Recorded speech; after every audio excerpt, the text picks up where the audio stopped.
नमस्कार, मैं हूं सचिन, लेकर हाजिर हूं जो कहेंगे सच कहेंगे। देश में एक साथ लाखों करोड़ों लोग मुसीबत में फंस गए। जो जहां थे कई घंटों के लिए वहीं थम गए। क्या बच्चे, क्या बुजुर्ग, क्या युवा, हर कोई इस मुसीबत से जूझता नजर आया। इंडिगो फ्लाइट्स के कैंसिलेशन ने एक झटके में देश के तमाम एयरपोर्ट्स पर लोगों को मुश्किल में डाल दिया। कोई एक ऐसा एयरपोर्ट नहीं बचा जहां यात्रियों को परेशानियों का सामना ना करना पड़ा हो।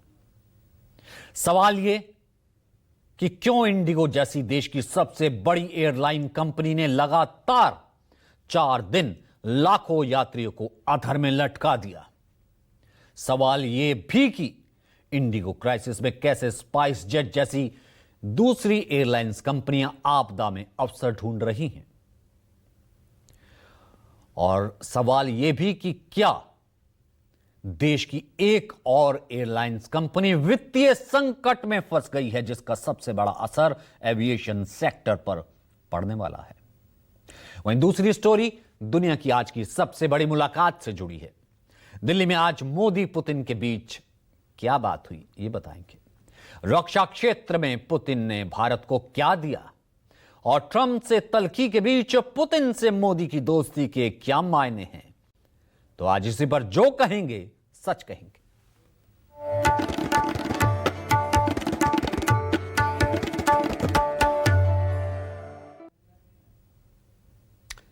शुरुआत करते हैं देश में इंडिगो की विमानबंदी से। विमानबंदी आज लगातार चौथे दिन देश के तमाम एयरपोर्ट्स पर लोग अपनी अपनी यात्राओं को लेकर लाखों पैसेंजर्स परेशान रहे। विमान कंपनी इंडिगो के सैकड़ों फ्लाइट्स रद्द होने और देरी से चलने की वजह से यात्रियों को न सिर्फ अपने डेस्टिनेशन पर पहुंचने में दिक्कतों का सामना करना पड़ा, बल्कि एयरपोर्ट्स पर भी तमाम तरह की मुसीबतों से दो चार होना पड़ा। दिल्ली हो या मुंबई या बेंगलुरु या फिर हैदराबाद, चेन्नई, जयपुर, लखनऊ, अहमदाबाद, पटना और सिलीगुड़ी एयरपोर्ट की तस्वीरें आपके सामने हैं। यात्रियों को 24-24 घंटे तक एयरपोर्ट पर अपने फ्लाइट का इंतजार करना पड़ा। दिल्ली एयरपोर्ट पर तो यात्रियों को खाना, पानी और जरूरी सामानों के लिए स्टाफ और सुरक्षा कर्मियों से बहस करते भी देखा गया। एयरपोर्ट पर अफरा तफरी का माहौल बन गया। एयरपोर्ट पर सूटकेस नजर आए। लोगों को जमीन पर रात गुजारनी पड़ी। इंडिगो क्राइसिस ने लोगों को इस कदर परेशानी में डाल दिया कि कई लोगों का गुस्सा टिकट काउंटर पर मौजूद कर्मचारियों पर भी फूट पड़ा।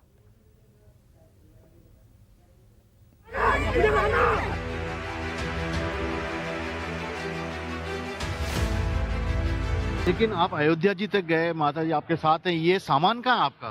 सामान सब उसमें कैची तो पता नहीं कहाँ है, पता नहीं कहाँ है।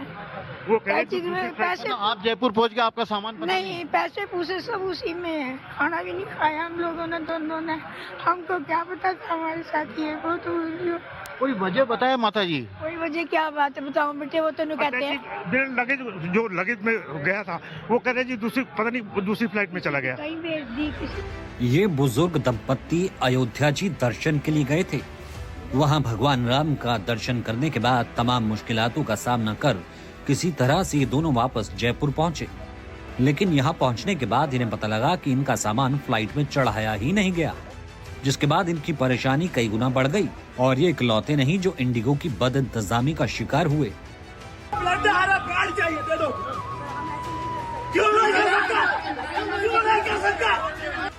ये तस्वीर देखिए, एक शख्स अपनी बेटी के लिए इंडिगो कर्मचारी से पैड मांग रहे हैं। ब्लीडिंग की वजह से बेटी परेशान है, लेकिन कर्मचारी कह रहे हैं कि वो ऐसे पैड नहीं दे सकती।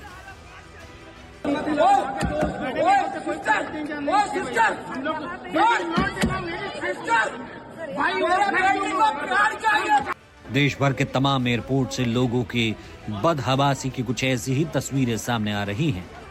लोग परेशान हैं, तमाम तरह की दिक्कतों का सामना करना पड़ रहा है, जिससे यात्रियों का गुस्सा 7वें आसमान पर जा पहुंचा।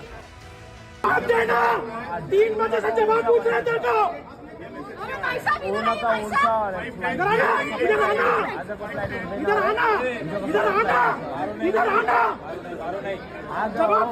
जवाब दे।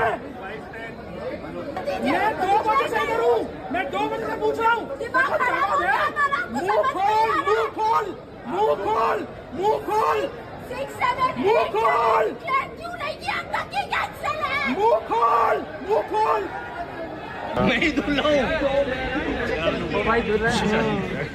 एयरपोर्ट पर इंडिगो के कुछ ऐसे भी पैसेंजर मिले जिनकी खुद की शादी थी, वो अपनी शादी के लिए समय पर नहीं जा सके।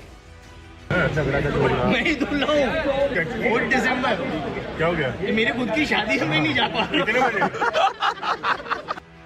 इंडिगो क्राइसिस की वजह से कुछ ऐसे भी कपल हैं जो अपनी रिसेप्शन में नहीं पहुंच पाए। इस तस्वीर को देखिए, एक हॉल में लगी बड़ी सी LED टीवी पर दिख रहे इस कपल की नई शादी हुई है। हुबली की मेघा श्रीसागर और भुवनेश्वर के संगम दास दोनों बेंगलुरु में सॉफ्टवेयर इंजीनियर के रूप में काम करते थे। दोनों की शादी 23 नवंबर को भुवनेश्वर में हुई थी। शादी के बाद रिसेप्शन 2 दिसंबर को हुबली के गुजरात भवन में रखा गया था। इसके लिए दूल्हा दुल्हन ने भुवनेश्वर से बेंगलुरु होते हुए हुबली पहुंचने की फ्लाइट बुक की। परिवार के कई सदस्यों ने भी मुंबई के रास्ते से उड़ानों की बुकिंग की थी, लेकिन 2 दिसंबर की सुबह से ही उड़ानों में देरी शुरू हो गई। देर रात तक इंतजार के बाद 3 दिसंबर की सुबह अचानक सभी संबंधित उड़ानें रद्द कर दी गई। इससे दूल्हा दुल्हन समेत रिश्तेदार भुवनेश्वर और अन्य शहरों में फंस गए। रेल और सड़क से यात्रा करने का विकल्प भी उपलब्ध नहीं था, जिससे रिसेप्शन में पहुंचना असंभव हो गया। मजबूरन ये कपल ऑनलाइन अपनी रिसेप्शन में शामिल हुआ। वहीं कुछ न्यू वेड कपल को हनीमून पर जाना था। सारी तैयारियां पूरी कर ली थी। फ्लाइट टिकट से लेकर होटल तक बुक कर लिए गए थे, लेकिन ऐन तारीख पर फ्लाइट कैंसिल हो गई। मेरा नाम योगेश मिश्रा है। 24 नवंबर को ही हमारी शादी हुई है, तो हम हनीमून के लिए जा रहे थे ऊटी। और कल मैं सेम काउंटर से पता करके गया हूँ कि हमारी फ्लाइट रनिंग है या कैंसिल है। तो इन्होंने बोला कि आपकी फ्लाइट रनिंग है, आपको जाना है। अभी सामान लेके आए तो बोल रहे कैंसिल है। हम बोले आसपास की सिटी से दे दो, आप हमें इंदौर से दे दो, झांसी से दे दो इंडिगो का, ताकि हम अपने डेस्टिनेशन पे तो पहुंच जाएं कल। हमारे क्योंकि टैक्सी बुक हैं, होटल्स बुक हैं, कॉटेजेस बुक हैं, सब चीज़ें पैसा पानी में। सर गोवा जा रहे थे घूमने, न्यू मैरिज कपल है, बट फ्लाइट कैंसिल हो गई। Very bad experience. क्या करते हैं आप? सर इंडियन आर्मी में जॉब करते हैं। बेंगलुरु एयरपोर्ट पर हाथों में अस्थि कलश लिए ये है नमिता। नमिता अपने पिता की अस्थियां लेकर हरिद्वार जा रही थी, लेकिन फ्लाइट कैंसिल होने की वजह से इन्हें जो परेशानियां हुई, इन्हीं से सुनिए। मेरे डैड की अस्थियां है मेरे साथ, और मुझे यहाँ बेंगलोर से सबसे पहले दिल्ली जाना है। दिल्ली से फ्लाइट लेना है देहरादून का। देहरादून से हम लोग हरिद्वार जाएंगे, विसर्जन करना है कल, बट इन्होंने सडनली फ्लाइट कैंसिल कर दिया। हमारे पास प्रायर नोटिफिकेशन कुछ भी नहीं भेजा इन लोगों ने। एंड अभी हमें ये फोर्स कर रहे हैं कि अगर आप, हमारे पास कोई फ्लाइट्स नहीं है आज के लिए, अगर आपको चाहिए तो आप दूसरी फ्लाइट्स, दूसरी एयर इंडिया या कुछ और कीजिए। उनका फ्लाइट टिकट्स आज पर पर्सन 60,000 है, which I can not afford. And we are 5 people here, we want to go, and there are no train tickets, no bus tickets, and we have already booked tickets for train from Haridwar to Jodhpur, Rajasthan. We have to go to Rajasthan for another all that rituals, but now we cannot reach Haridwar. इसी तरह ना जाने कितने ही passengers को पिछले 3-4 दिनों में Indigo crisis की वजह से अपनी अपनी मंजिल पर पहुंचने में कई तरह की मुसीबतों का सामना करना पड़ चुका है। देश के तमाम एयरपोर्ट्स पर यात्रियों को इस तरह की परेशानियों का सामना क्यों करना पड़ रहा है? दरअसल देश की सबसे बड़ी एयरलाइंस कंपनी इंडिगो की पिछले 4 दिनों में 1700 से ज्यादा फ्लाइट कैंसिल हुई हैं, जिसमें दिल्ली में सबसे ज्यादा 225 फ्लाइट्स रद्द की गई। आज ही इंडिगो की करीब 1000 फ्लाइट्स कैंसिल हुई। आंकड़ों के लिहाज से देखें तो इंडिगो एयरलाइंस की हर 10 में से 9 फ्लाइट्स या तो देरी से चल रही हैं या फिर रद्द हो चुकी हैं। ऐसे में लोगों को एक तरफ जहां इंडिगो की फ्लाइट्स कैंसिल होने से एयरपोर्ट्स पर तमाम तरह की असुविधाओं का सामना करना पड़ रहा है, वहीं दूसरी तरफ अगर कोई पैसेंजर ऑल्टरनेट कंपनी के फ्लाइट से बुकिंग करता है तो इसके लिए उन्हें कई गुना पैसे देने पड़ रहे हैं। कुछ आंकड़े आपको दिखाते हैं। हम सर्च पर बैठे, आज शाम को 6 बजे हमने लेटेस्ट फेयर चेक किया फ्लाइट्स का, जिसमें Delhi to Mumbai spice jet का किराया आ रहा था 53,680। आमतौर पर नॉर्मल डे पर 6 से 7 हजार होता है, लेकिन आपको हैरानी होगी, जितना किराया दिल्ली टू मुंबई है उससे कम में दिल्ली से लंदन जा सकते हैं आप। 42,000 आ रहा था, अब इसका किराया 42,018 रुपए। वहीं आज दिल्ली टू बेंगलुरु का वन स्टॉप स्पाइस जेट 1,05,83 रुपए बता रहा था। आमतौर पर 6 से 7 हजार रुपए में टिकट मिल जाती है, जबकि इससे कम, और सर्च किया हमने, 59,242 रुपए में दिल्ली से अमेरिका के वॉशिंगटन डीसी जा सकते हैं। मुंबई से पटना आज इंडिगो की फ्लाइट नहीं है। स्पाइस जेट का है, जिसका किराया है 76,736, जो कि आमतौर पर 5 से 6 हजार रुपए की होती है। आपको जानकर हैरानी हो सकती है कि इससे कई गुना कम खर्चे में कोई व्यक्ति मुंबई से दुबई पहुंच जाएगा। उसका किराया 15,714। मुंबई एयरपोर्ट पर हमें एक ऐसे शख्स मिले जो दुबई से मुंबई पहुंचे और इन्हें पटना जाना था, लेकिन इस क्राइसिस में फ्लाइट का किराया सुन वो परेशान हो गए।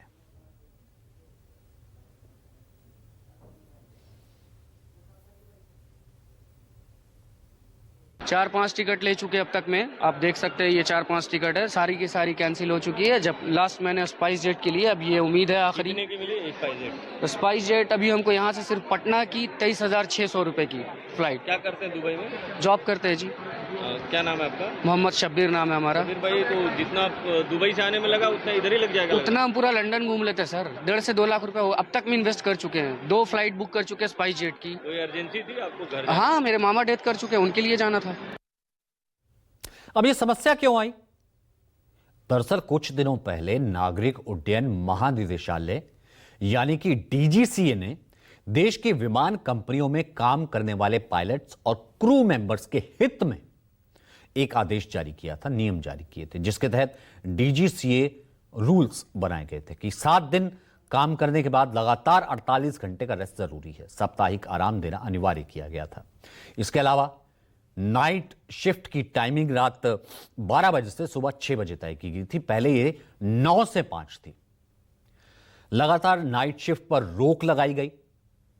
नए नियम के मुताबिक लगातार 2 रातों से ज्यादा ड्यूटी नहीं हो सकती। लंबी उड़ानों के बाद रेस्ट जरूरी है, यह निर्देश दिया गया। कनाडा, यूएस लंबी उड़ानों के बाद पायलट्स को 24 घंटे का रेस्ट मैंडेटरी कर दिया गया। फ्लाइट्स ड्यूटी पीरियड लिमिटेड किया गया। इसके मुताबिक प्री फ्लाइट और पोस्ट फ्लाइट में अतिरिक्त 1 घंटे से ज्यादा काम नहीं होगा। नाइट लैंडिंग पर लिमिट लगा दी गई। पहले पायलट 6 लैंडिंग करते थे, अब सिर्फ 2 की इजाजत दी गई। इसका असर यह हुआ कि पायलट और क्रू मेंबर्स की संख्या अचानक कम हो गई। सभी एयरपोर्ट्स पर फ्लाइट शेड्यूल बिगड़ गया। कई फ्लाइट या तो रद्द हो गई या फिर देरी से चलने लगी। अब इसका खमियाजा यात्रियों को उठाना पड़ा। हालांकि विवाद बढ़ने के बाद नागरिक उड्डयन महानिदेशालय डीजीसीए ने एयरलाइंस, खासकर इंडिगो को 10 फरवरी 2026 तक कुछ मामलों में अस्थायी राहत दी है, जिसमें वीकली रेस्ट के बदले कोई भी छुट्टी नहीं देने के फैसले को वापस ले लिया गया है। तो यह यहां पर बदलाव किया गया है। अब आपके जहन में यह भी सवाल उठ रहा होगा कि आखिर डीजीसीए ने यह आदेश तो सभी विमान कंपनियों के लिए दिया था, तो इंडिगो के साथ ही यह परेशानी क्यों आई? इसका जवाब है इंडिगो के उड़ानों की संख्या। दरअसल इंडिगो देश की सबसे बड़ी एयरलाइन कंपनी है। दिन भर में लगभग 2300 घरेलू और अंतर्राष्ट्रीय उड़ानें ऑपरेट करती है। यह संख्या एयर इंडिया के एक दिन में संचालित उड़ानों की लगभग 2 गुनी है। इतनी ज्यादा उड़ाने वाली विमान कंपनी की अगर 10 से 20% उड़ानें देरी से चले या कैंसलेशन हो जाए तो 200 से 400 उड़ानें प्रभावित हो जाती हैं। अब इससे हजारों यात्रियों के लिए आना जाना मुश्किल हो जाता है। इस पर इंडिगो के सीईओ पीटर एल्बर्ट्स ने शुक्रवार को वीडियो संदेश जारी कर कहा कि पिछले कुछ दिनों से विमानन कंपनी के कामकाज में दिक्कतें आ रही हैं। कंपनी का कामकाज सबसे अधिक प्रभावित हुआ है। इंडिगो के पूरे सिस्टम को अब रिबूट किया जा रहा है। इंडिगो के संचालन में पूरी तरह सामान्य स्थिति 10 से 15 दिसंबर के बीच बहाल होने की बात कही जा रही है। behalf of all of us at Indigo would like to extend our sincerest apologies for the major inconvenience this has caused to many of our customers. But going forward from here, in alignment with the Ministry of Civil Aviation and DGCA, we do expect to further improve every day. Given the size, scale and complexity of our operation, it will take some time to return to a full normal situation, which we do anticipate between the 10th and the 15th of December.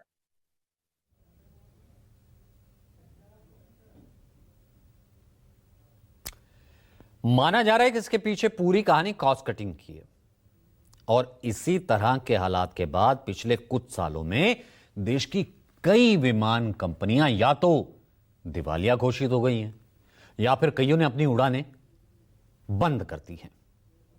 इसमें सबसे ताजा उदाहरण है गो first का, जो साल 2023 में खुद को दिवालिया घोषित कर चुकी है। इसने अपने दिवालियेपन के प्रैट और व्हिटनी इंजनों की डिलीवरी में देरी को जिम्मेदार ठहरा दिया, जिसके परिणाम स्वरूप इसके बेड़े में शामिल आधे विमान ग्राउंडिंग हो गए। उससे पहले सुब्रत राय की एयर सहारा ने 1993 में अपने परिचालन की शुरुआत की थी, जिसे जेट एयरवेज ने टेक ओवर किया था 2006 में $545 मिलियन में। एयर सहारा की सभी संपत्तियों का अधिग्रहण किया था। एयर सहारा को खरीदने वाली जेट एयरवेज अपने पीक ईयर में 17.8% की मार्केट शेयर के साथ देश की दूसरी सबसे बड़ी एयरलाइंस थी। देश की सबसे पुरानी निजी एयरलाइंस ने अप्रैल 2019 में स्पाइस जेट और इंडिगो जैसे उभरते कम लागत वाले वाहकों के साथ कड़ी प्रतिस्पर्धा करने के बाद अपना परिचालन बंद कर दिया। भगोड़े व्यवसायी विजय माल्या ने 20 साल पहले किंगफिशर एयरलाइंस की शुरुआत की थी, स्थापना की थी। इसने 2005 में अपना परिचालन शुरू किया, लेकिन एयरलाइंस जब शुरू हुई उसके बाद एक बार घाटे में आई और घाटे से वो उबर ही नहीं पाई। यही हाल हुआ डेक्कन का भी। डेक्कन ने अधिग्रहण कर लिया। इस अधिग्रहण ने लगभग डेक्कन की भी कमर तोड़ दी। फिर चेन्नई बेस्ड पैरामाउंट एयरवेज 2005 में बिजनेस ट्रैवलर्स के लिए एयरलाइंस कैटरिंग के रूप में शुरू हुआ। दक्षिण पूर्वी रूट पर अपना ध्यान केंद्रित किया, लेकिन 170/190 फैमिली सीरीज एयरक्राफ्ट लेकर के आई। भारत की पहली एयरलाइंस बनी, बहुत बड़े जिसे कहते हैं कि बड़े स्केल पर लॉन्च हुई, लेकिन कर्ज इतना बढ़ गया 2010 में बंद कर दिया गया। इसके लॉन्च के 5 साल बाद इसने अपना बेड़ा खो दिया। ईस्ट वेस्ट एयरलाइंस 1992 में अपना परिचालन शुरू कर दिया। एयर ऑपरेटर परमिट एओपी प्राप्त करने वाली पहली निजी कंपनियों में से एक है। 37 वर्षों बाद संचालित होने वाली भारत की पहली राष्ट्रीय स्तर की निजी एयरलाइंस थी। त्रिवेंद्रम में मुख्यालय था। 1996 में लंबित ऋणों के कारण इसने अपना परिचालन बंद कर दिया, यानी कि ये भी कॉस्ट में, जिसे हम ये कह सकते हैं कि कर्जा में नीचे आ गई और बंद हो गई। जितनी एयरलाइंस के नाम अभी आपको बताए हैं ये एक छोटी लिस्ट है, जबकि देश के ऐसे कई लिस्ट है जो कि आई और उसके बाद कर्ज के कारण से डूब गई। आगे बढ़ते हैं, जो कहेंगे सच कहेंगे के दूसरे सेगमेंट की बात करते हैं। अब बात करते हैं रूसी राष्ट्रपति व्लादिमीर पुतिन के भारत दौरे की। रूसी राष्ट्रपति पुतिन के भारत दौरे का आज दूसरा दिन। अब से कुछ देर में उनका 2 दिवसीय भारत दौरा खत्म हो जाएगा और वो वापस रशिया रूस लौट जाएंगे। यूक्रेन से जंग शुरू होने के बाद रूसी राष्ट्रपति का यह पहला भारत दौरा है। राष्ट्रपति द्रौपदी मुर्मू और पीएम मोदी ने आज राष्ट्रपति भवन में उनका स्वागत किया। साथ ही तीनों सेनाओं ने गार्ड ऑफ ऑनर दिया। इस दौरे पर दोनों देशों ने कई अहम क्षेत्रों में समझौते हस्ताक्षर किए। उन्होंने हैदराबाद हाउस में पीएम मोदी के साथ शिखर बैठक की। दोनों दिग्गज नेताओं के बीच हुई इस बैठक के बाद पीएम मोदी और रूस के राष्ट्रपति व्लादिमीर पुतिन ने जॉइंट प्रेस स्टेटमेंट जारी किया। मोदी ने रूस को सबसे करीबी सहयोगियों में से एक बताया। कहा कि भारत और रूस के बीच दोस्ती को ध्रुव तारे की तरह स्थिर और ये अटल है। जबकि पुतिन ने कहा कि उनकी टीम सिर्फ तेल और गैस पर बात करने या सौदा करने के लिए भारत नहीं आई है, बल्कि वे भारत के साथ हर क्षेत्र में रिश्ते और व्यापार को बढ़ाना चाहती है। पुतिन और प्रधानमंत्री मोदी ने करीब 24 घंटे में 3 बार मुलाकात की। दोनों नेताओं ने साथ में प्राइवेट डिनर, द्विपक्षीय बातचीत, जॉइंट प्रेस कॉन्फ्रेंस और इंडिया रूस बिजनेस फोरम की बैठक को संबोधित किया। देखिए अमेरिका से तल्खी के बीच रूसी राष्ट्रपति के भारत दौरे में क्या क्या खास रहा।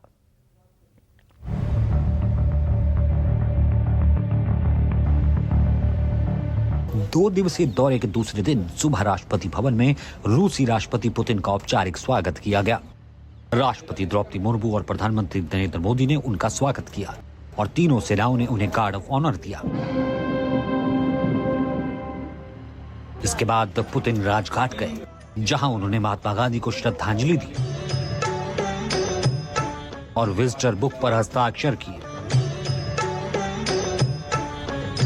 शुक्रवार का दिन दोनों देशों के संबंधों के लिहाज से बेहद अहम साबित हुआ। दोनों देशों के बीच डिफेंस से लेकर परमाणु ऊर्जा के क्षेत्र में अहम समझौतों पर हस्ताक्षर हुए। पुतिन के इस दौरे में दोनों देशों के बीच 7 अहम क्षेत्रों में समझौते हुए। मैन पावर, मोबिलिटी व्यवस्था, हेल्थ केयर और मेडिकल एजुकेशन, फूड सेफ्टी और स्टैंडर्ड, जहाज निर्माण, समुद्री सुरक्षा और निगरानी, कृषि और फर्टिलाइजर। इसके अलावा परमाणु ऊर्जा सहयोग में भी रूस और भारत आपस में सहयोग करेंगे।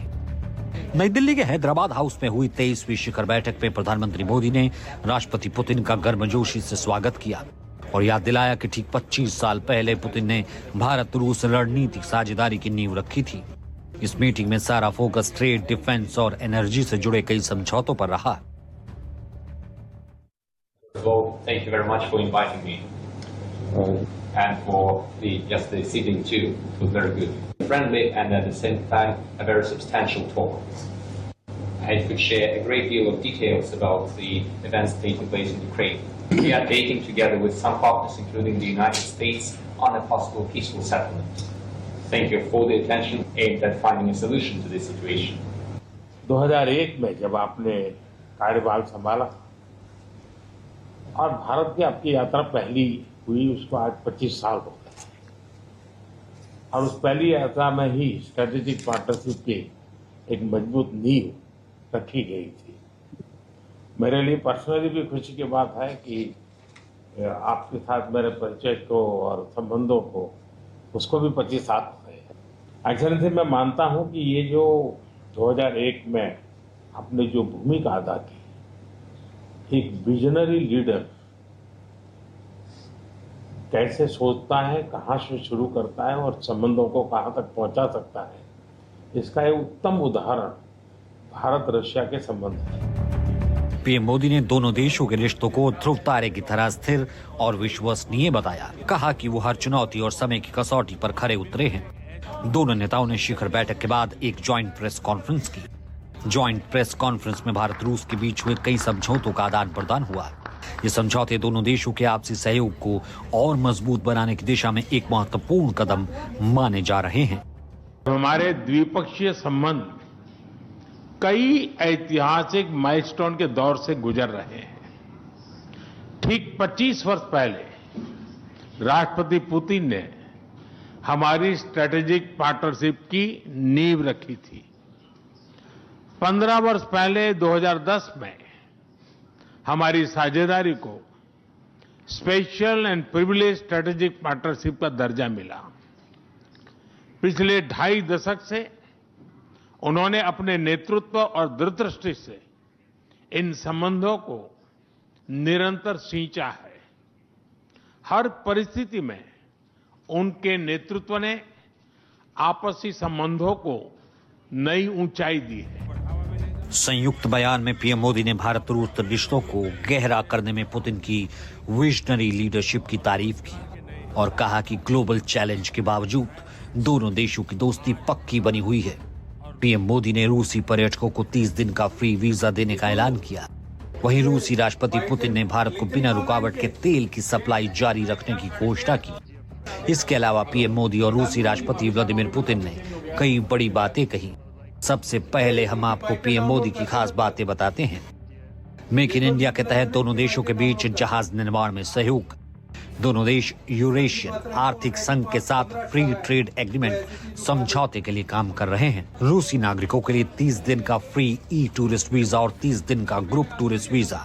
रूस में भारत के 2 नए वाणिज्य दूतावास खोले गए हैं। इसके अलावा रूसी राष्ट्रपति पुतिन ने कहा कि भारत को फ्यूल सप्लाई बिना रोक टोक जारी रहेगी। भारत रूस का बिजनेस 1 साल में 12% बढ़ा है। भारत रूस के बीच मौजूदा $60 अरब के व्यापार को $100 अरब करने का टारगेट है। रूस भारत मिलकर भारत में सबसे बड़ा न्यूक्लियर पावर प्लांट बना रहे हैं। नए अंतर्राष्ट्रीय ट्रांसपोर्ट रूट बना रहे हैं। बेलारूस से सामान सीधे हिंद महासागर पहुंचेगा। भारत में रूस टुडे RT चैनल लॉन्च किया जाएगा। अमेरिकी राष्ट्रपति डोनाल्ड ट्रंप के टैरिफ बम के बावजूद रूस और भारत की दोस्ती के गहरे रणनीतिक मायने हैं। रूस से तेल इंपोर्ट कम करने के अमेरिकी दबाव के बीच भारत और रूस ने साफ कर दिया है कि दोनों देशों का रणनीतिक सहयोग लगातार जारी रहेगा। पुतिन ने घोषणा की कि भारत की अर्थव्यवस्था के विकास के लिए रूस ऊर्जा क्षेत्र में सहयोग जारी रखेगा। Joint projects. We are also seeing successful partnership in energy. Russia is a reliable supply of oil, gas, coal, and everything that is required for the development of India's energy. We are ready to continue uninterrupted shipments of fuel for the fast-growing Indian economy. Of course, the bilateral interaction in energy of negotiations on future. रूसी राष्ट्रपति ने अर्थव्यवस्था को लेकर सकारात्मक संकेत देते हुए बताया कि दोनों देशों के बीच व्यापार पिछले 12% बढ़ा था और मौजूदा साल में भी ये नई ऊंचाइयों को छूने वाला है। उन्होंने विश्वास जताया कि भारत और रूस मिलकर जल्द ही $100 अरब के व्यापार लक्ष्य को हासिल करेंगे। इसके साथ ही यूरेशियन इकोनॉमिक यूनियन के साथ मुक्त व्यापार समझौते को तेजी से आगे बढ़ाने पर भी सहमति बनी। रूस भारत में सबसे बड़ा न्यूक्लियर प्लांट लगाने के सहयोग करेगा। Fast-growing Indian economy. Of course, the bilateral interaction in energy does not limit to that. We are also conducting a flagship project to build the largest Indian nuclear power plant, Kudankulam. 2 out of 6 reactor units have been already connected to the energy network, and 4 are still under construction. Getting this nuclear power plant to full power output will give an impressive contribution to the energy requirements of India. It will help supply Indian enterprises and houses with cheap and clean energy. We presume that we could talk about the construction of small modular reactors and floating nuclear power plants, and also non-energy application of nuclear technologies. 2022 में रूस Ukraine जंग शुरू होने के बाद से ये Putin का पहला दौरा है। राष्ट्रपति व्लादिमीर पुतिन ने शाम को भारत मंडपम में बिजनेस फोरम के साथ बैठक भी की। यहाँ इंडिया रूस बिजनेस फोरम को संबोधित करते हुए उन्होंने कहा कि उनकी टीम सिर्फ तेल और गैस पर बात करने या सौदे करने के लिए भारत नहीं आई है, बल्कि भारत के साथ हर क्षेत्र में रिश्ते और व्यापार बढ़ाने के लिए आई है। रूसी राष्ट्रपति पुतिन ने प्रधानमंत्री मोदी की आर्थिक नीतियों के साथ साथ मेक इन इंडिया जैसे ऐतिहासिक पहल की तारीफ की। साथ ही फरवरी 2026 में भारत के साथ होने वाले AI समिट में हिस्सा लेने की इच्छा जताई। Russia is interested in participating in the as I've just mentioned it to Prime Minister. We are ready to participate in the summit on artificial intelligence scheduled to take place in India in February 2026. We will send a representative delegation. तो फिलहाल आज के addition में इतना ही। जो कहेंगे सच कहेंगे, फिर होगी आपसे मुलाकात। इजाजत दीजिए, आपको छोड़ जाते हैं सुपर